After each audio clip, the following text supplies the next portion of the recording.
નમસ્કાર મિત્રો, તમે જોઈ રહ્યા છો લોકધારા ન્યૂઝ ચેનલ। તો જોઈએ આજના મુખ્ય સમાચાર। રાવળ સમાજ દ્વારા સ્વ કેશરબેન રાવળની હત્યાના આરોપીઓને પકડી ગુનો દાખલ કરવા કલેક્ટર કચેરી તથા એસપી કચેરીમાં આવેદન આપવામાં આવ્યું। સિદ્ધપુર તાલુકાના લુખાસણ ગામે થયેલ હત્યાના આરોપીને પકડવા મોટી સંખ્યામાં રાવળ સમાજના લોકો દ્વારા કલેક્ટર કચેરી અને એસપી કચેરીમાં આવેદનપત્ર આપવામાં આવ્યું। 20 જુલાઈ શનિવારના રોજ સિદ્ધપુર તાલુકાના લુખાસણ ગામે દર શનિવારે હનુમાનજી મંદિરના પ્રાંગણમાં રાવળ સમાજની દીકરી નામે સ્વ કેશરબેન વશરામભાઈ અગરબત્તીનું વેચાણ કરી તેના પરિવારનું ગુજરાન ચલાવતા હતા, જેમને શનિવાર સાંજે તેમના દીકરાનો ફોન કરી લેવા આવવા માટે ટેલિફોન એક જાણ કરેલ અને તેમનો દીકરો તેમને લેવા માટે મંદિરના પ્રાંગણમાં પહોંચે તે પહેલા કોઈ અજાણ્યા ઈસમો દ્વારા ભોગ બનનાર મોબાઈલ ફોન સ્વિચ ઓફ કરવામાં આવેલ અને ત્યારબાદ અજાણ્યા હત્યારાઓ દ્વારા ભોગ બનનારને મંદિરની બાજુની ઝાડીઓમાં 500 મીટર દૂર લઈ જઈ નિર્મમ હત્યા કરી તે હત્યારાઓને આત્મહત્યામાં ખપાવવાની કોશિશ કરવામાં આવેલ। આ બનાવ બાબતે થોડા સમયમાં નજીકના પોલીસ સ્ટેશનમાં જાણ કરવામાં આવેલી અને તે બનાવની આખી રાત કેશરબેનની શોધખોળ બાદ બીજા દિવસે સવારે ભોગ બનનાર કેશરબેનની લાશ ગળે ફાંસો ખાધેલી હાલતમાં જમીન પર બેઠેલ સ્થિતિમાં મળી હતી।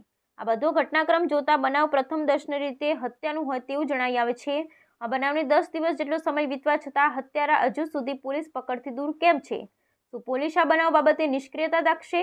કેમ પોલીસ તપાસ કુકળ ગતિએ થઈ રહી છે? આ તમામ પ્રશ્નો ભારતીય નાગરિક એવા રાવળ સમાજના લોકોને સમજાતું નથી, જેથી રાવળ સમાજની લાગણીઓ સાથે માંગણી છે કે પોલીસ તપાસ નિષ્પક્ષપણે અને તેજ ગતિએ કરવામાં આવે અને ભોગ બનનાર રાવળ સમાજની દીકરી કેશરબેનના હત્યારાને જલ્દીથી જલ્દી પકડવામાં આવે। જો આરોપી નહીં પકડાય તો રાવળ સમાજ બેસી નહીં રહે, પરંતુ આગામી સમયમાં ગાંધીજી ચિંધ્યા માર્ગે જલ્દ કાર્યક્રમો કરી પ્રશાસનને સતત જાગૃત કરવામાં આવશે તેવું આવેદનપત્રમાં રાવળ સમાજે જણાવ્યું છે।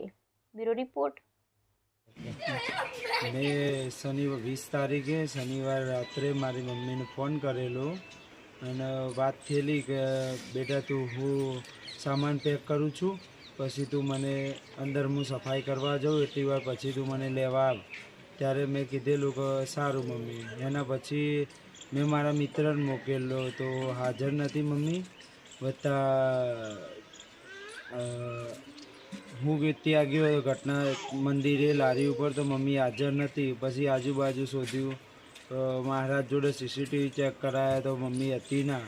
એ પછી મેં ગામના દિનેશભાઈએ જે ફોન ઉપાડેલો મમ્મી નથી એ ટાઈમે એમને બોલાવ્યા, પછી બધા પરિવારના સભ્યોને બોલાવ્યા, બધાએ અમે આખી રાત શોધખોળ કરી।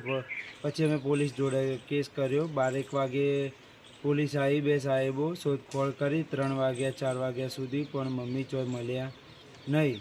પછી અમે ઘરે આવ્યા, ઘરેથી વહેલા ઉઠીને સવારે ગયો હું ત્યાં, એટલે મમ્મીને આજુબાજુ ઝાડીમાં મેં શોધ્યા પણ ના મળ્યા। અડધો 1 કલાક પછી જે જગ્યાએ ચપ્પલ પડ્યું હતું મમ્મીનું એ ત્યાંથી આગળ હું ગયો, એટલે આગળ જતી વખત મને એવું લાગ્યું કે અહીંયા ચપ્પલ પડ્યું છે તો અને આજુબાજુ શોધ્યું। હું શોધતા મમ્મી ત્યાંથી આગળ કોઈને ગળા ટૂંપો આપીને પાછળના ભાગથી હાડી વડે નીચે બેઠેલી હાલતમાં મમ્મીને મારીને બેસાડેલી અને હાલો ખાલી સેમ્પલની જેમ લટકાવેલો હતો।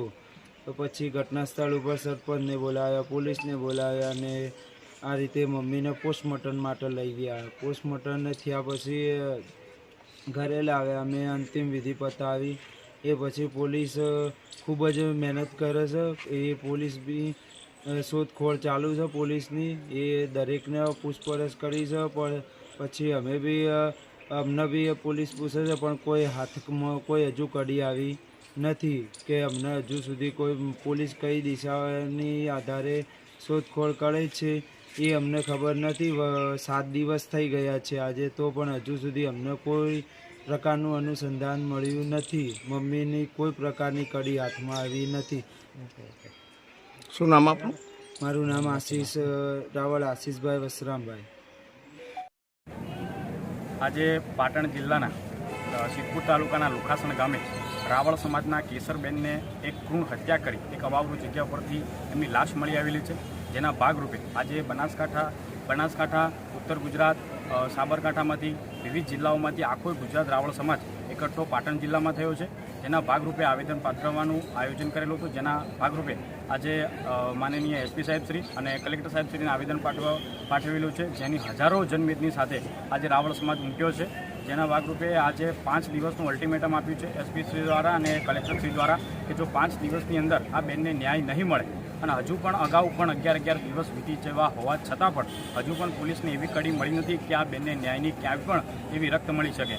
જેના ભાગરૂપે આજે 5 દિવસની જે પણ આજે સમાજ રોષે ભરણો છે એના માટે 5 દિવસનું કહ્યું છે સાહેબશ્રીએ. જો 5 દિવસ પછી જો આ બેનને ન્યાયની કોઈ પણ કડી નહીં મળે તો આગામી સમયમાં ગાંધીજીના માર્ગે સમાજ આંદોલન પણ કરશે અને ગાંધીનગર ખાતે માનનીય ગૃહમંત્રીશ્રી અને મુખ્યમંત્રીશ્રીને પણ આવેદન પાઠવવાના છીએ.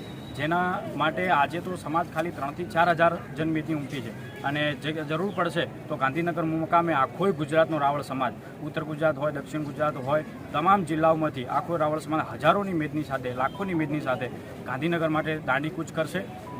અને સરકારશ્રી દ્વારા એટલું જ આપણા મીડિયાના માધ્યમથી કહેવા માગું છું કે બેન કેસરબેનને જેટલો બને એટલો ઝડપી ન્યાય મળે, કારણ કે આજે પણ ચોધારા આંસુ પરિવાર રડી રહ્યો છે, દીકરાઓ રડી રહ્યા છે, આખું ગામ શોકના માહોલમાં છે. અસ્તુ.